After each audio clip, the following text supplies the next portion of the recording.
Imagine a world where you could order Mongolian dumplings straight from Venice via camelback Uber Eats. Yeah, that'd be weird. But not as weird as what actually happened. In the late 13th century, a Venetian merchant named Marco Polo claimed he traveled all the way to the court of the mighty Kublai Khan in China and returned with stories so strange people thought he made it all up. Why? Because apparently, "I went to Asia and became besties with an emperor" was too wild for medieval dinner conversations. It was a time of crusades, cathedrals, and questionable hygiene, and Marco Polo was about to take storytelling and trade into another dimension. Camels, spices, paper money, and cities with more lights than Europe had candles. Sound unbelievable? Well, to some back home it was. Welcome to Infinitia Verity, where we break down complicated history into bite-sized, cartoonish chaos. Today's story isn't just about one man's trip. It's about how the Silk Road storytelling and cross-cultural encounters shaped Europe's view of the mysterious East. Ready for the most outrageous medieval travel blog ever written? Let's go. Our story begins in Venice, around the year 1271. Picture cobblestone streets, gondolas, merchant ships, and enough gossip to fuel an entire renaissance. Venice was rich, chaotic, and obsessed with trade. But the real riches, those were rumoured to lie far to the east. At the time, Europe was stuck in what scholars politely call the medieval mood. Cities were cramped, science was snoozing, and people believed dragons might still be real. But over in Asia, particularly under the rule of Kublai Khan, the world was experiencing something shockingly modern: booming trade, innovative cities, and a postal system that actually worked. Meanwhile, in Venice, the Polo family was already legendary among merchants.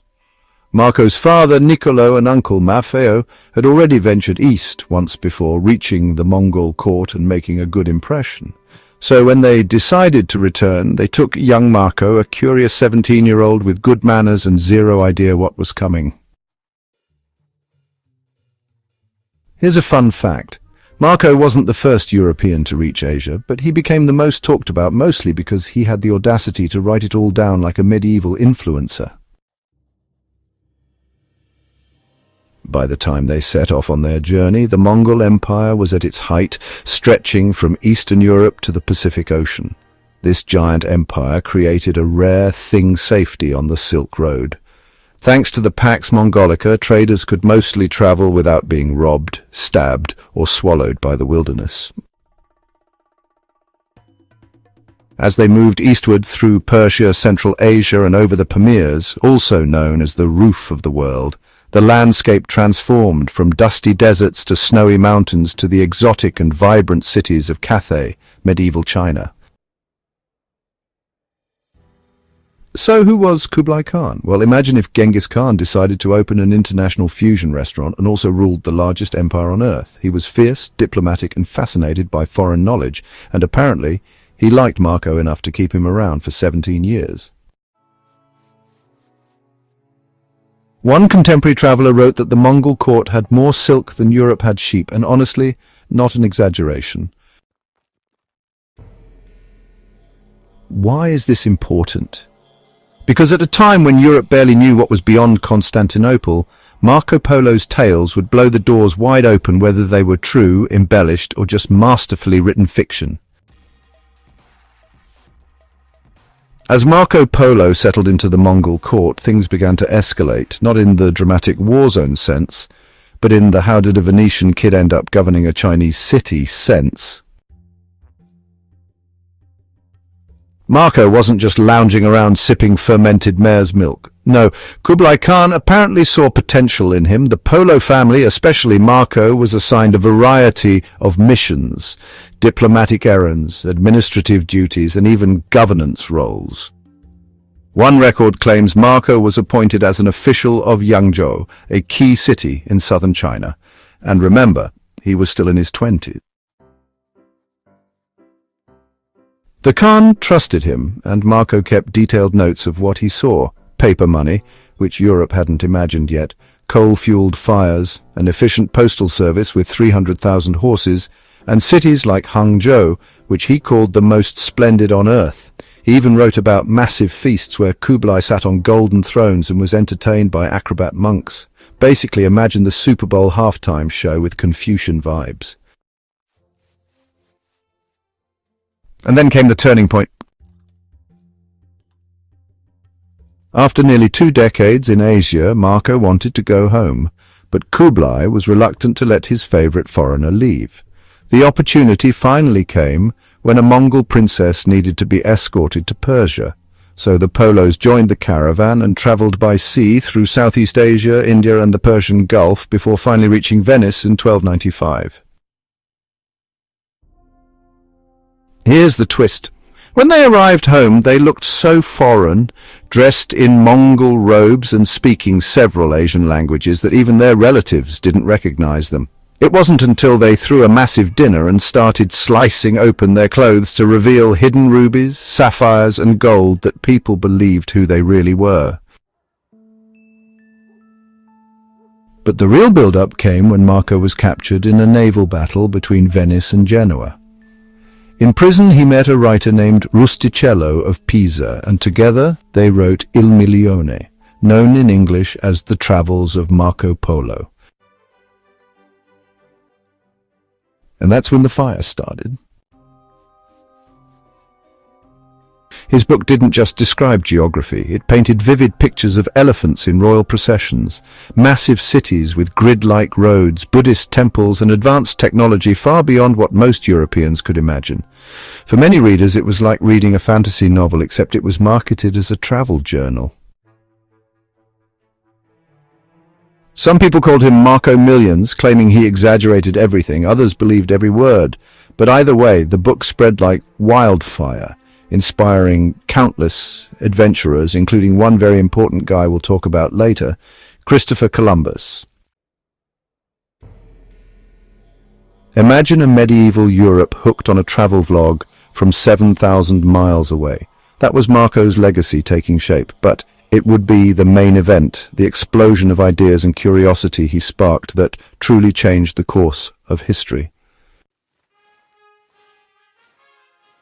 And then it happened, not with swords or cannons, but with ideas. The travels of Marco Polo hit medieval Europe like a meteor. At a time when people still believed in dog-headed men and islands full of cyclops, Marco's book offered a glimpse into real cities that made European capitals look like sleepy villages. He described Beijing's Grand Canal, the use of paper currency and markets so advanced that it made Italian merchants weep. Step-by-step breakdown. Let's do it. First, Marco Polo broke the European mental map, literally. Before him, maps were sprinkled with dragons, sea monsters, and vague notions like, here be giants.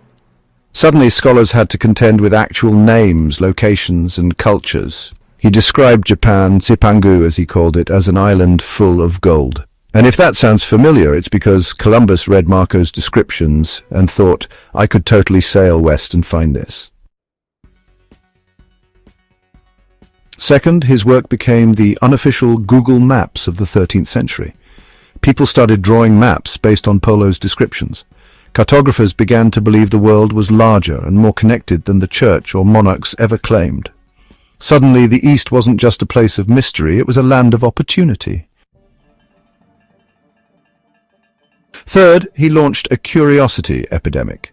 From Columbus to Vasco da Gama, every explorer who picked up a compass in the next 2 centuries likely did so with Polo's words echoing in their heads. Columbus himself carried a copy of the Travels, complete with scribbled notes in the margins. And Europeans? They were shook.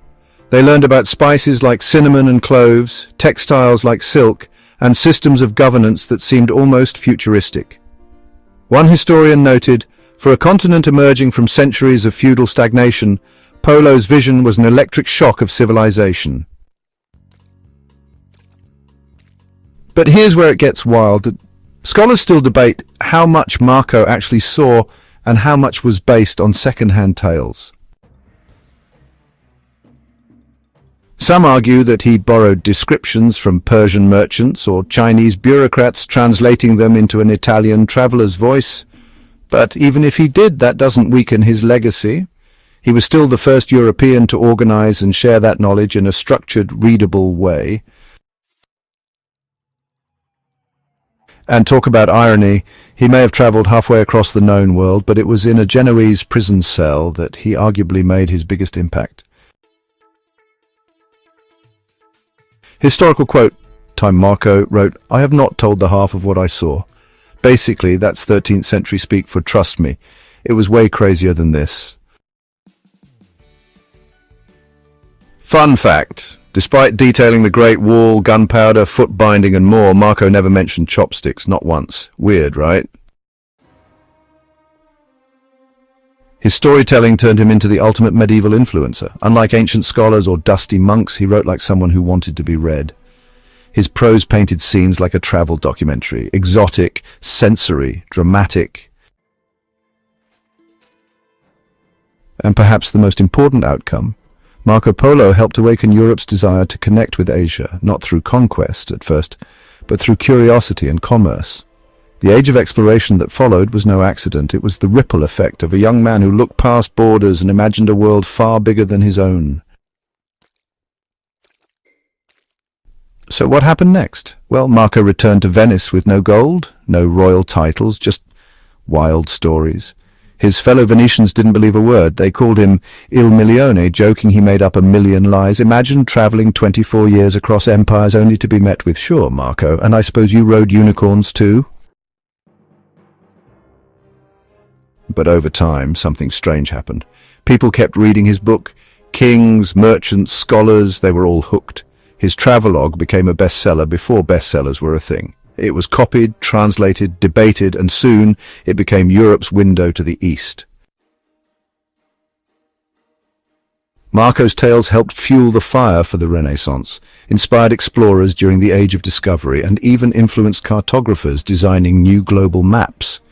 His writings planted the seeds for European imperial ambitions, but they also ignited intercontinental curiosity, a thirst for knowledge, trade, and, yes, spices. Historians now see Polo not just as a traveler, but as a bridge between civilizations. One scholar noted his pages turned east into something real, reachable, and above all desirable. And funnily enough, Marco's stories are why your kitchen has black pepper and not just salt. Strange how history works. And there you have it. Marco Polo, the man who didn't bring gold or armies, but something far more powerful, stories. We started in Venice with a curious teen, travelled to the Mongol Empire at its peak, met emperors, crossed deserts, dodged pirates, and somehow made it back home. Older, wiser, and with enough tales to make even Netflix jealous. Who knew that curiosity, a bit of nerve, and an incredibly long walk could shift the course of history? If you enjoyed this wild, spice-scented, camel-powered journey through time, don't forget to like, subscribe, and hit that little bell. Here at Infinitia Verity, we make sure that even history's dustiest scrolls get a dramatic, oversimplified retelling.